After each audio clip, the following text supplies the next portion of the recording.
Okay, cool. So I had been in business for, I don't know, probably 12 or 13 years and chugging along just fine. It was just a small business, um, and and things were going fine. I kind of was on top of everything. And then won a couple of new clients and essentially just found that while everything was going well, I was just working way too hard and I didn't really know how to not. So I realized I needed some help in just, having somebody help me sort through prioritization or whatever it was. I realized I was in need of coaching. So I literally Googled coaching, and obviously researched a couple of different companies. Ivan and Joe, it was at the time, came and chatted, and I just found this nice connection with Ivan. He's very unassuming and softly spoken and a very good listener. So locked it in.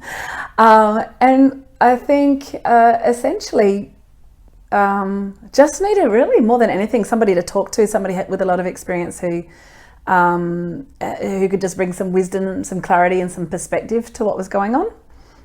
Because things were going well, as I said, financially things were going well. We were getting new business. We were doing well. We were enjoying it. It was just too hardcore.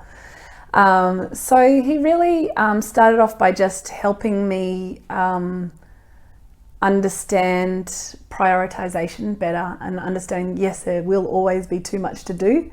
But when you choose, I think one of the main things he taught me early on was recognizing the price of doing everything that you're trying to do, the opportunity cost of that. So if you were able to drop some of those things and just dive in deeper to the things that really matter, how much better that would be. So that was a bit of a process helping me to learn that, but that went really well. And then as time went on, I think we realized that a big challenge, or something that would really help me more, is to empower the next level of my team to have more leadership skills and coaching skills and the ability to lead their people, so that it wasn't always sort of dependent on me. So we went through a whole lot of work around identifying which skill sets could be evolved, and how that could empower them more.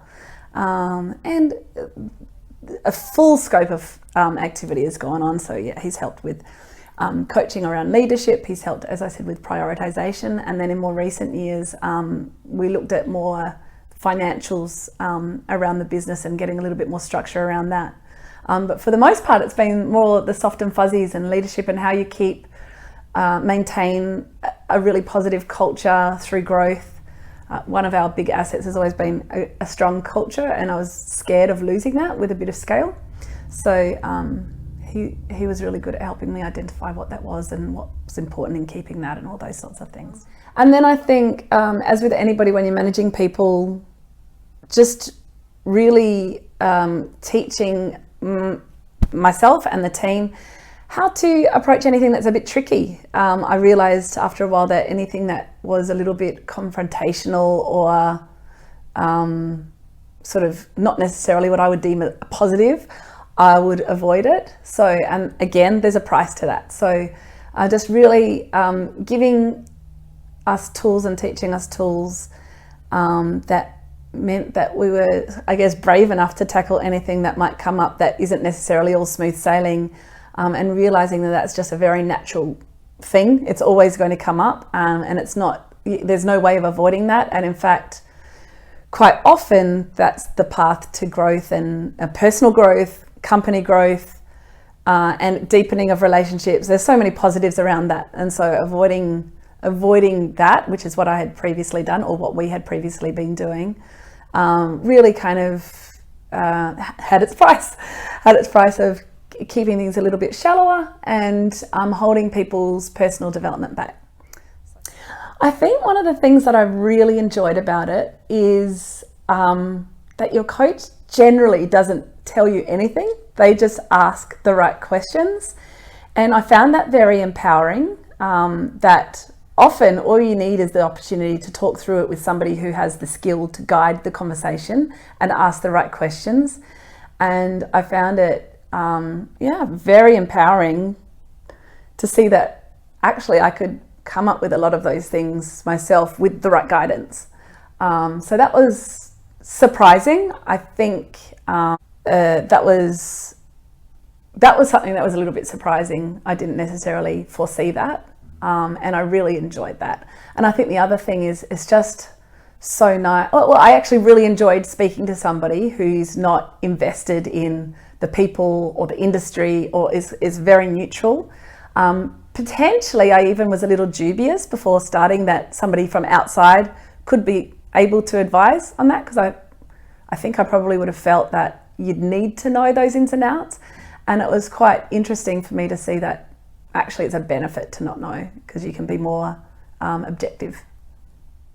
I will say that for the first few years, we really only worked on the softer side, you know, like sort of the more intangible side.